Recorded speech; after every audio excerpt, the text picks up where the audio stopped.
but I've always wanted a pet. Whines a slightly pouty sounding male voice. Let me remind you, bro. This is a person, not a pet. We could stash her at the apartment. No. Why not? When are we ever there except sleep? That's why no one would think to look there. No. But... No. If the master finds out we didn't take out our target, he will only get angry and punish us. But if he finds out we deliberately didn't and kept her and even thought about deceiving him, we would cease to be, my friend, in the most painful ways possible. Do you want that? 'Cause I, frankly, don't want to die. The master would understand if we explained it to him. Okay. I'll make a deal with you. If you, by yourself, go and ask the master and he says yes, I'll let you keep her. You won't kill her while I'm gone. No. You promise? Yes. If you're worried, I'll even tie her up. So if she comes to, she'll be okay. Okay, thanks.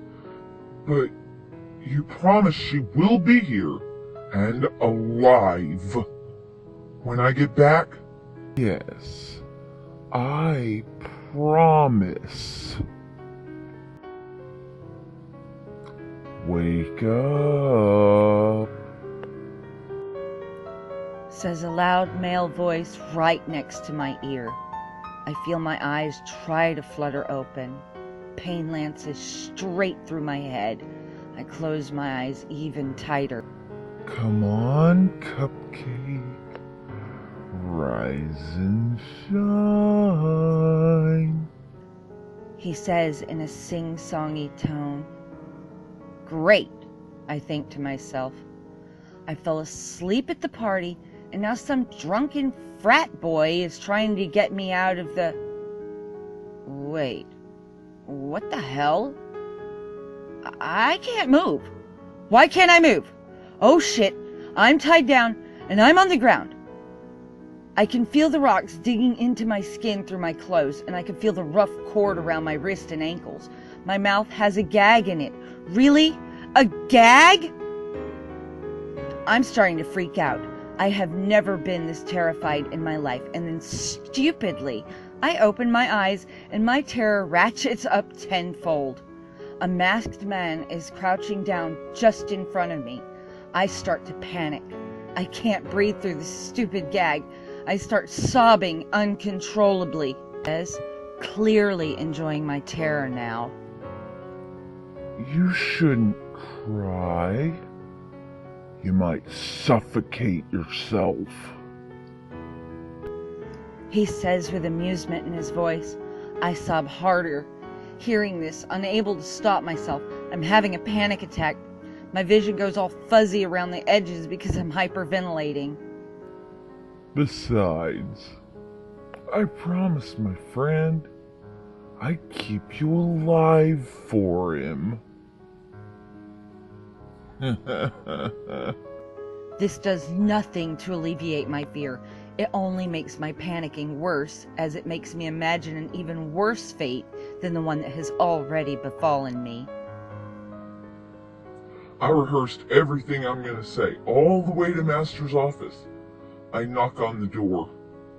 Maybe he's not here. I'm going to throw up. Fuck that, I'm going to pass out. Should I knock again? I think all of this in the span of half a second. Then the door swings open. I change my mind and try to turn to leave, but can't. Huh? I look down and see a tendril wrapped tightly around my wrist. Crap! You wish to speak to me, child. Not anymore! Thank God I didn't say that out loud. So I just nod and look at my feet, wanting the floor to open up so I don't have to do this. Everything I was going to say is totally forgotten. Well? Sir? Great. My mind is completely blank, and I'm starting to stutter. I want to keep the female target as a pet, sir? Oh, please tell me I didn't just blurt that out. Why? Damn it! I did. Well, sir, you see, I've never had one.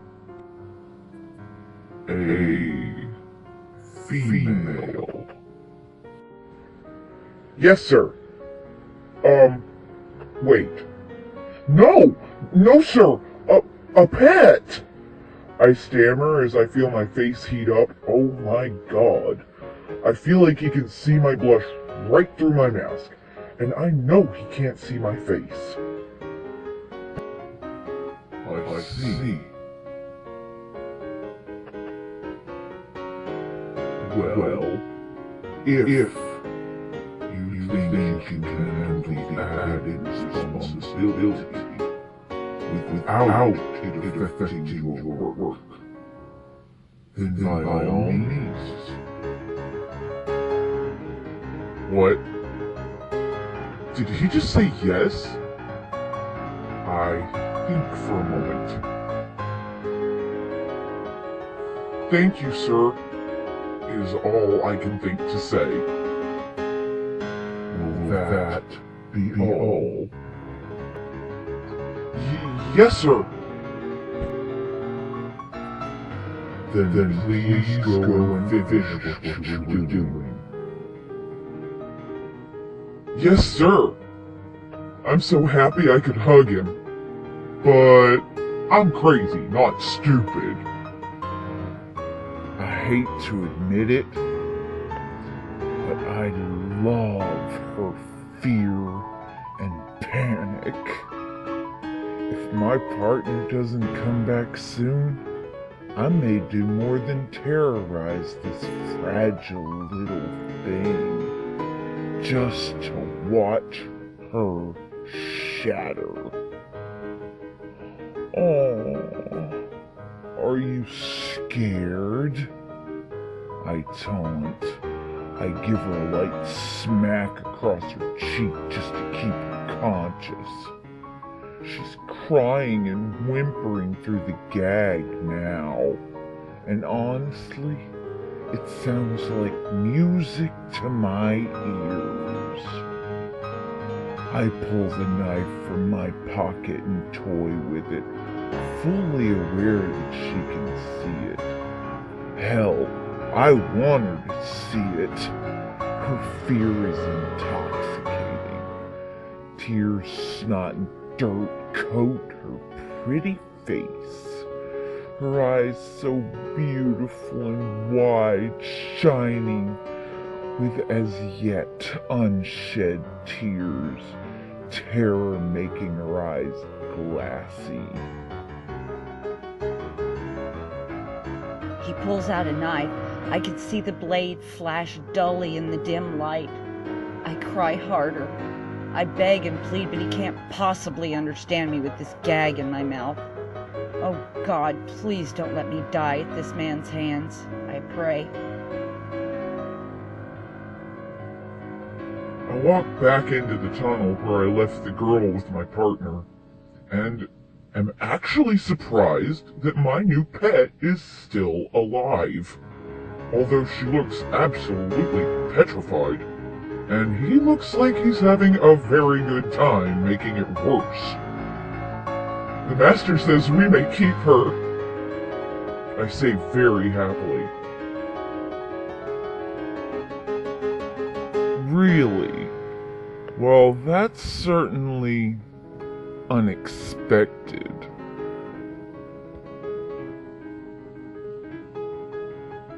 He says as he turns his head to look at me, hearing the smile in my voice.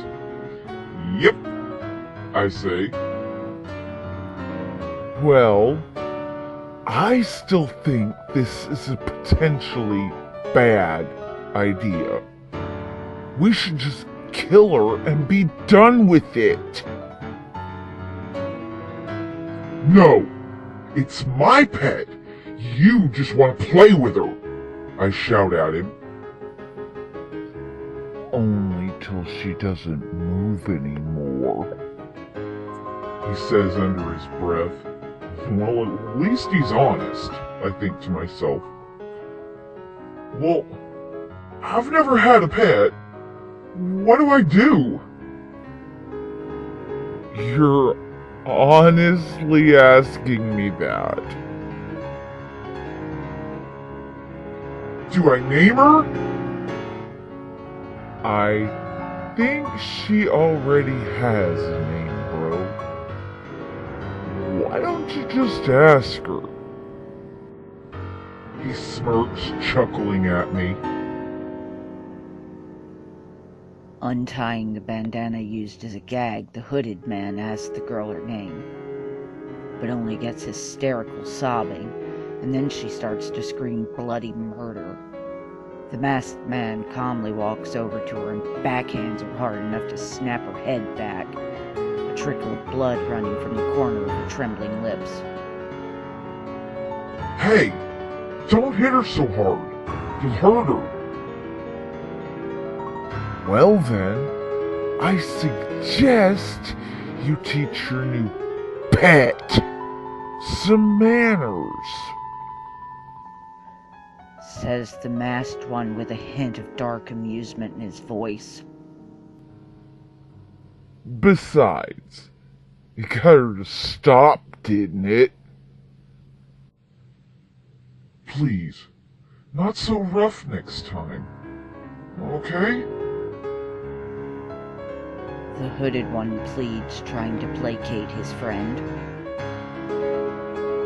Yeah, we can't keep calling her pet. It just sounds weird, I think to myself. We need to go now. Things will be heating up around here pretty soon. You're right. We did get a bit off track.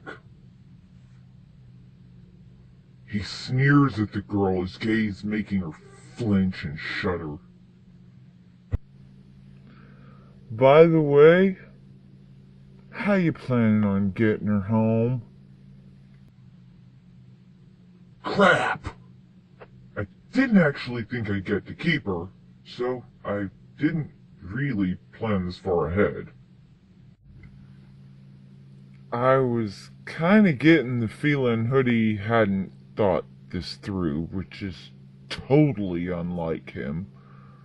But I guess he is really excited. I am too, but for completely different reasons. I don't normally get the time to toy with my victims, as getting in, getting the job done, and leaving before the cops show up is more of a priority to me. Here, I said, handing him a piece of rope I bound her with. He looks at me as though confused as I threaded the end through her belt loops, tie it off, and untie her feet. Oh! Good idea! He says to me. Thanks, I say, patting his back gently, and off we went. We managed to avoid the cops. Barely.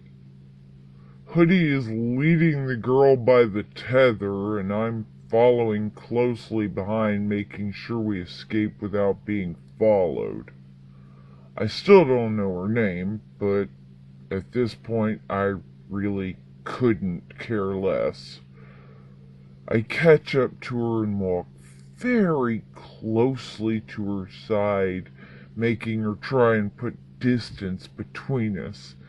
But hey, it's a really narrow path, so I decide to explain her new situation to her. Listen, sunshine, don't give my friend here any trouble. I don't want him even the tiniest bit upset about anything you might decide to do, or I'll make sure you suffer for it. Oh, and by the way, I can think of lots of ways to make a person truly suffer. Do you understand me? She nods frantically, almost stumbling. I grab her arm roughly and she whimpers again. I'd be kidding myself if some part of me, the biggest part, didn't want her to forget and try something. Anything. Just so I could have a bit more fun with her.